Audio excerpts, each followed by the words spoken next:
ओम नमः शिवाय। पहला अध्याय। सूत जी द्वारा शिव पुराण की महिमा का वर्णन।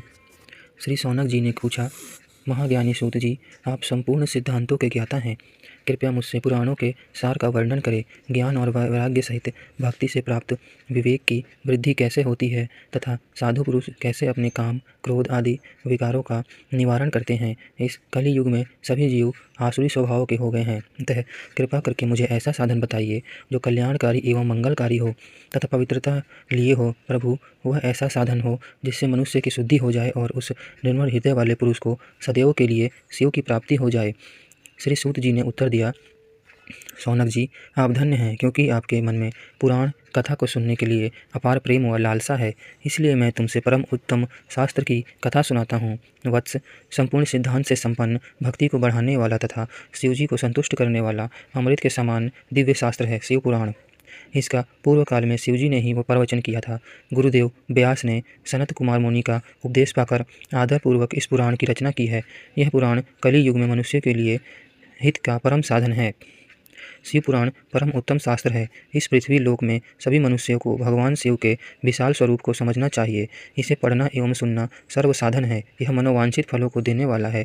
इससे मनुष्य निष्पाप हो जाता है तथा इस लोक में सभी सुखों का उपभोग करके अंत में शिव लोक को प्राप्त करता है। शिव पुराण में 24,000 श्लोक हैं, जिससे 7 संहिताएं हैं। शिव पुराण पर ब्रह्मा परमात्मा के समान गति प्रदान करने वाला है। मनुष्यों को पूरी भक्ति एवं संयम पूर्वक इसे सुनना चाहिए। जो मनुष्य प्रेम पूर्वक नित्य इसको वाचता है या इसका पाठ करता है, वह निसंदेह पुण्य आत्मा है। भगवान शिव उस विद्वान पुरुष पर प्रसन्न होकर उसे अपना धाम प्रदान करते हैं। प्रतिदिन आदरपूर्वक शिव पुराण का पूजन करने वाले मनुष्य संसार में संपूर्ण भोगों को भोग कर भगवान शिव के पद को प्राप्त करते हैं। वे सदा सुखी रहते हैं। शिव पुराण में भगवान शिव का सर्वस्व है। इस लोक और परलोक में सुख की प्राप्ति के लिए आदरपूर्वक इसका सेवन करना चाहिए। यह निर्मल शिव पुराण धर्म, अर्थ, काम और मोक्ष रूप चारों पुरुषार्थों को देने वाला है, अतः सदा प्रेम पूर्वक इसे सुनना एवं पढ़ना चाहिए। दूसरा अध्याय। देवराज को शिवलोक की प्राप्ति, चंचुला का संसार से वैराग्य।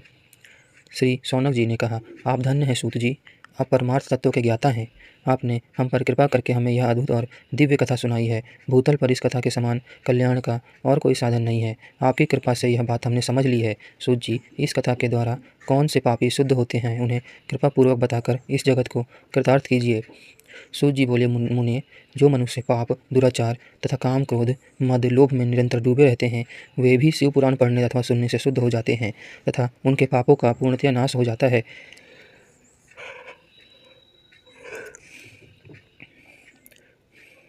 इस विषय में मैं तुम्हें एक कथा सुनाता हूँ।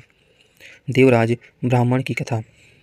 बहुत पहले की बात है कि रातों के नगर में देवराज नाम का एक ब्राह्मण रहता था। वह ज्ञान में दुर्बल, गरीब, रस बेचने वाला तथा वैदिक धर्म से विमुख था। वह स्नान संध्या नहीं करता था उसमें वैसे वह घूमता हुआ देवयोग से प्रतिष्ठापूर्ण झूसी प्रयाग जा पहुंचा। वहां उसने एक शिवालय देखा जहां बहुत से साधु महात्मा एकत्र हुए थे। देवराज वहीं ठहर गया। वहां रात में उसे ज्वर आ गया और उसे बड़ी पीड़ा होने लगी। वहीं पर एक ब्राह्मण देवता शिव पुराण की कथा सुना रहे थे। ज्वर में पड़ा देवराज भी ब्राह्मण के मुख से शिव कथा को निरंतर सुनता रहता था। 1 मास बाद देवराज ज्वर से पीड़ित अवस्था में चल बसा। यमराज के दूत उसे बांधकर यमपुरी ले गए। तभी वहां शिवलोक से भगवान शिव के पार्षदगण आ गए। वे कर्पूर के समान उज्ज्वल थे। उनके हाथ में त्रिशूल, संपूर्ण शरीर पर भस्म और गले में रुद्राक्ष की माला उनके शरीर की शोभा बढ़ा रही थी। उन्होंने यमराज के दूतों को मार पीट कर देवराज को यमदूतों के चंगुल से छुड़ा लिया और वे उसे अपने अद्भुत विमान में बिठाकर जब कैलाश पर्वत पर ले जाने लगे तो यमपुरी में कोलाहल मच गया। जिसे सुनकर यमराज अपने भवन से बाहर आए। साक्षात रुद्रों के समान प्रतीत होने वाले इन दूतों को धर्मराज ने विधिपूर्वक पूजन कर ज्ञान दृष्टि से सारा मामला जान लिया। उन्होंने भय के कारण भगवान शिव के दूतों से कोई बात नहीं पूछी। तत्पश्चात शिवदूत देवराज को लेकर कैलाश चले गए और वहां पहुंचकर उन्होंने ब्राह्मण को करुणावतार भगवान शिव के हाथों में सौंप दिया। शौनक जी ने कहा, महाभाग सूत जी, आप सर्वज्ञ हैं। आपके कृपा प्रसाद से मैं कृतार्थ हुआ। इस इतिहास को सुनकर मेरा मन आनंदित हो गया है। अतः